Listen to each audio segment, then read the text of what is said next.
ini materi pembelajaran kita apa? Sistem peredaran darah. Oke, langsung saja.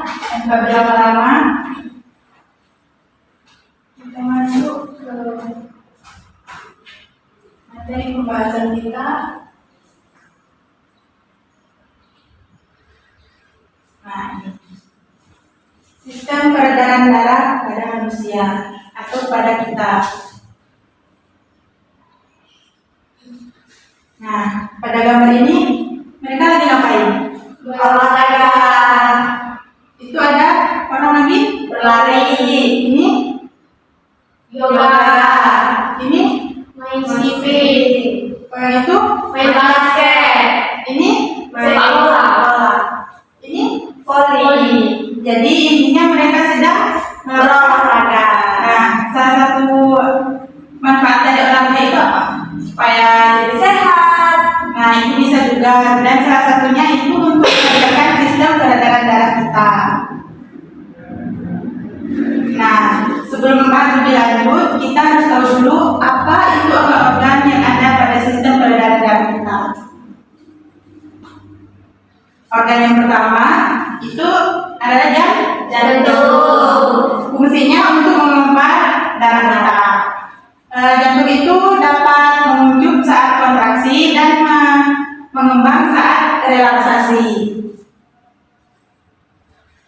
Nah, bagian-bagian dari jantung itu ada serambi kanan, serambi kiri, bilik kanan, dan bilik kiri. Lalu di antara serambi kanan dan bilik kanan itu ada sekat pembatas ini.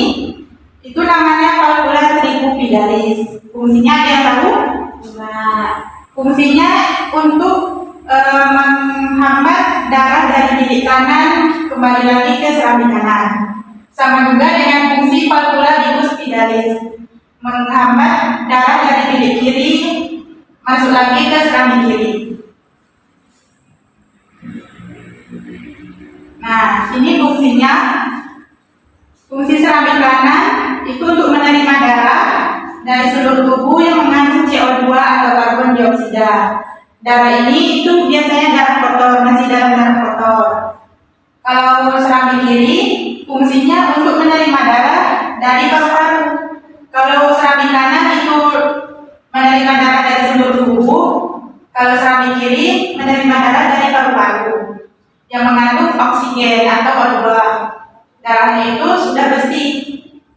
Kalau bilik kanan itu menerima darah dari serambi kanan, kemudian dipompa ke paru-paru. Lalu bilik kiri fungsinya untuk menerima darah dari serambi kiri, kemudian dipompa ke seluruh tubuh. Organ yang kedua itu ada pembuluh darah.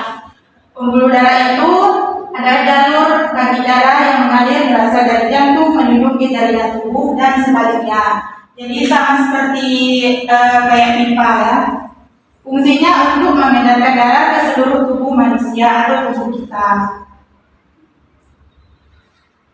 Nah, jenis-jenis pembuluh darah itu ada 3. Apa saja? Arteri, kapiler, vena.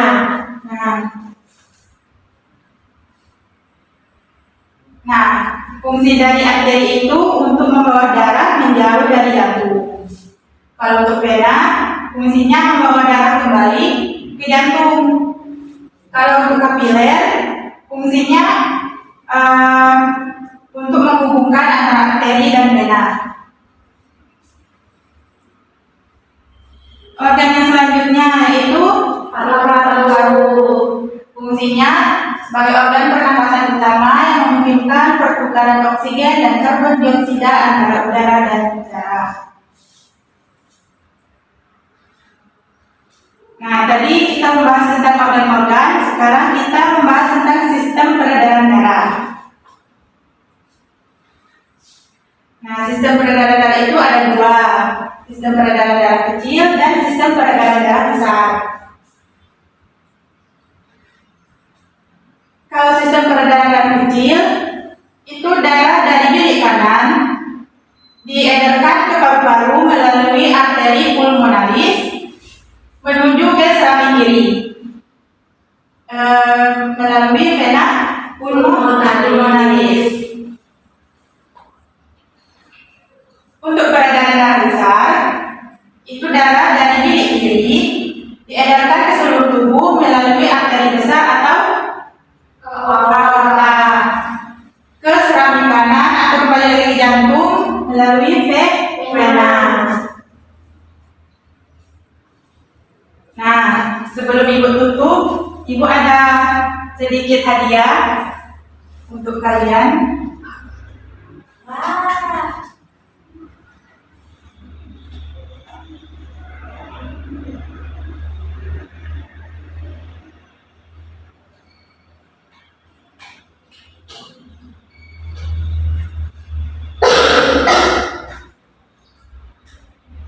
Nah, tadi kan kita sudah membahas tentang bagian-bagian dari jantung kan.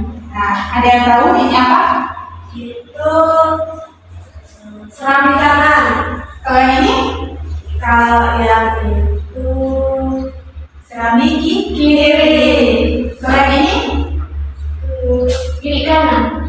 bilik kanan. Yang ini Bilik kiri. lalu di antara bilik seramik dan bilik itu ada sekat pembatas. Kalau ini namanya apa? Namanya valvula tricupidalis. Nah, kalau yang ini Kalau itu valvula bicuspidalis. nah, gitu.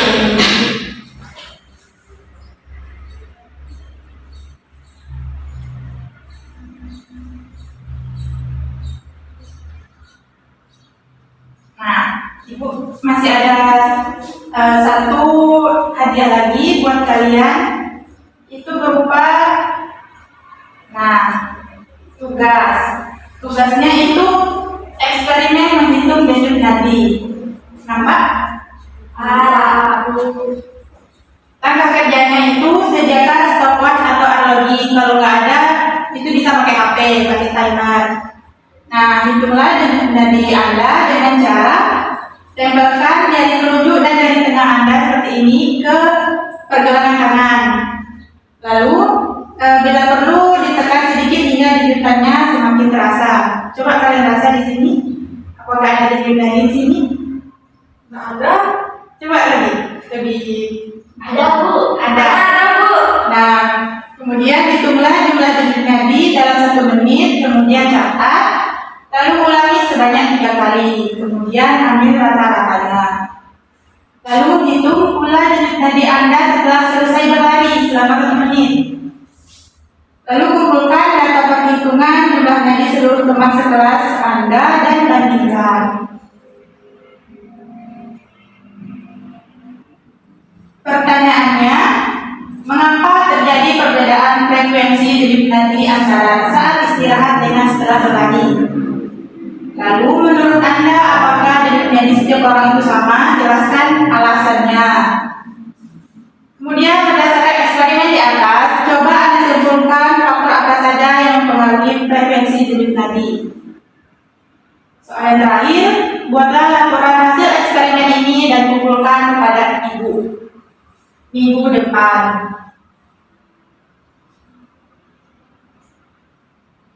Nah, format tabelnya itu ada nomor, nama, jenis kelamin, jumlah denyut nadi saat istirahat dan setelah berlari.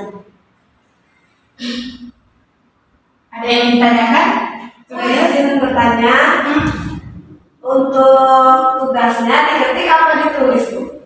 Boleh diketik, boleh ditulis tangan. Kasih, Bu. Oke. Baik, mungkin itu saja pertemuan kita pada hari ini.